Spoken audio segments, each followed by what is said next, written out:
Hi guys, நாங்கள் 4 பேர் தான் தர்மசாலா கோயில் வந்திருக்கோம். வாங்க நீங்களும் போகலாம். 5 பேர் வந்திருக்கோம். அப்படியே கொஞ்சம் கீழே கீழே கீழே காலையிலே ஃபோனு.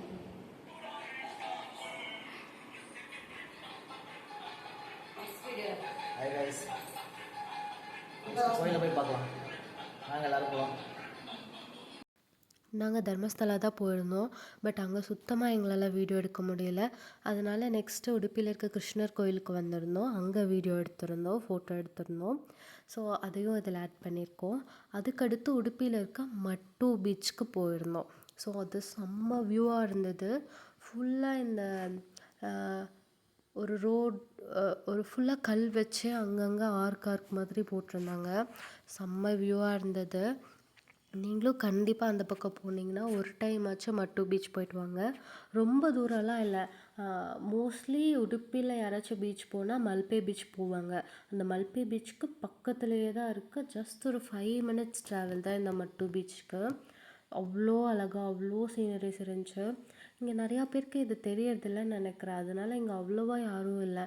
நாங்கள் ஜாலியாக விளையாண்டுட்டு ஃபோட்டோ எடுக்கலாம். செம்ம ப்ளேஸாக இருந்தது. அது எல்லாமே நான் ஷார்ட்ஸில் ஆட் பண்ணியிருக்கேன். நீங்கள் கண்டிப்பாக ஷார்ட்ஸ் விசிட் பண்ணி பாருங்கள். அதுக்கப்புறம் நாங்களும் ஒரு 4 ஃபோட்டோலாம் எடுத்துகிட்டு அதுக்கப்புறமா கிளம்பிட்டோம். ஸோ நெக்ஸ்ட் வந்து நாங்கள் முருதேஸ்வரில் போயிட்டு நைட்டு ஸ்டே பண்ணிட்டோம். அதுக்கடுத்து இன்னொரு நாள் வந்து ஹொன்னாவர் போயிட்டோம். ஸோ இப்போ வந்து என்னோடய ட்ரைபாடில் என்னோடய மொபைல் வச்சு எடுத்துகிட்ருக்காங்க. ஸோ எனக்கு வந்து ஒரே பயம், உள்ள மொபைல் எங்கே விழுந்துருமோ அப்படின்ட்டு. நான் தானே கொடுக்குறாருன்னு நினச்சேன். பட் அவர் வீடியோ எடுத்துகிட்ருக்காரு. ஆனால் செம்ம எக்ஸ்பீரியன்ஸுங்க. நாங்கள் தனியாக போயிருந்தாலும் இவ்வளோலாம் எக்ஸ்பீரியன்ஸ் பண்ணியிருக்க மாட்டோம். நிஜமாகவே அந்த அண்ணா இருந்ததுனால தான் நாங்கள் இவ்வளோ பிளேசஸ் எங்களால் கவர் பண்ண முடிஞ்சுச்சு. அந்த ரொம்ப ரெயின்லேயுமே ரெட் அலர்ட்லாம் விட்டுருந்தாங்க. இருந்தாலும் அதெல்லாம் தெரியல. நாங்கள் கிளம்புனதுக்கப்புறம் தான் எல்லாமே நடந்தது. 1 ஹவர்லலாம் சுத்தமாக எதுவுமே பார்க்க முடியல. பட் அந்த அண்ணாக்கு தெரிஞ்ச பிளேஸுன்றனால அப்படியே ஒரு பிளேஸாக கூப்பிட்டு போனதுனால ஓரளவுக்கு செகண்ட் டே எங்களால் நிறையா விஷயம் கவர் பண்ண முடிஞ்சது. நீங்களும் இந்த மாதிரி ட்ரிப் எங்கேயாச்சும் கிளம்பி இந்த மாதிரி ரெயின்லேயோ இல்லை வெரி சன்னிலேயோ மாட்டியிருந்தீங்கன்னா கண்டிப்பாக உங்கள் எக்ஸ்பீரியன்ஸை கமெண்ட்டில் ஷேர் பண்ணுங்கள். இப்போ அந்த அண்ணாவோட விலாக் பார்ப்போம். Hi guys, welcome to Rajini Vlog. It's my family.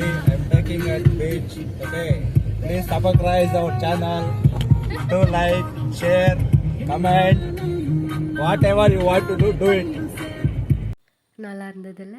So உங்களுக்கு என்ன தோணுதோ எல்லாத்தையும் கமெண்ட் பண்ணிடுங்க. ஸோ நாங்கள் நெக்ஸ்ட் டே வந்து முருதேஸ்வர் காலையில் இன்னொரு டைம் பார்த்துட்டு நாங்கள் கிளம்பிட்டோம். நெக்ஸ்ட் டேயோட டே 2 விலாகில் பார்ப்போமா? பாய்.